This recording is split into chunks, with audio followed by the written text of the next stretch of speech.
আজকে আমি একটা ইজি ম্যাঙ্গো লাচ্ছি রেসিপি দেখাবো। এটা স্মুদি করতে হলে আমটা একটু বেশি দিতে হবে যাতে ঠিক হয়। এখানে কতগুলো আইস কিউব নিয়ে নিয়েছি, যেহেতু গরমের দিনে ঠান্ডা ঠান্ডা লাচ্ছি খেতে ভীষণ ভালো লাগে। আর ম্যাঙ্গো আমার এমনিতেই পছন্দ। আমি এখানে পাকা আম নিয়ে নিয়েছি। এই আমটা এত সুন্দর একটা স্মেল, দেশি আম যেরকম একটা স্মেল হয় না, ঠিক ওরকম। এখানে 1 চা চামচ চিনি দিয়েছি, চিনি আর বেশি দেইনি। আর আমটা এমনি অনেক মিষ্টি। এখানে আমি দুধ দিয়ে নিয়েছি। এখানে আমি প্রায় 5 গ্লাস পরিমাণ আমি বানাবো। 3 গ্লাস আমি সার্ভ করে দেখাবো। এখানে আমি ব্লেন্ডারটা অন করে দিলাম, আর কিচ্ছু দেওয়া লাগবে না, জাস্ট দুধ আর আম, আর সাথে দিবেন হালকা একটু চিনিটা একবারে না দিলেও চলবে। আর এই মিল্কশেকটা খেতে এত বেশি মজা, আমার কাছে তো ভীষণ ভালো লাগে। গরমের দিনে এরকম ঠান্ডা ঠান্ডা একটা মিল্কশেক খেলে একদম মনটা ঠান্ডা হয়ে যাবে আপনাদের।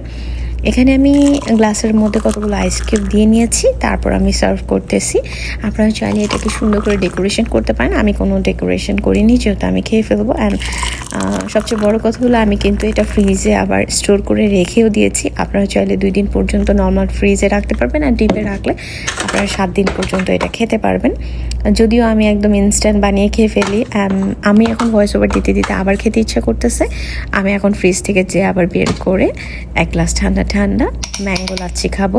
অ্যান্ড অবশ্যই আমাকে কমেন্ট করে জানাবেন কেমন লাগলো। ভিডিওটা ভালো লাগলো অবশ্যই ভিডিওতে লাইক, কমেন্ট, শেয়ার করবেন। Thanks for watching. Allah Hafiz.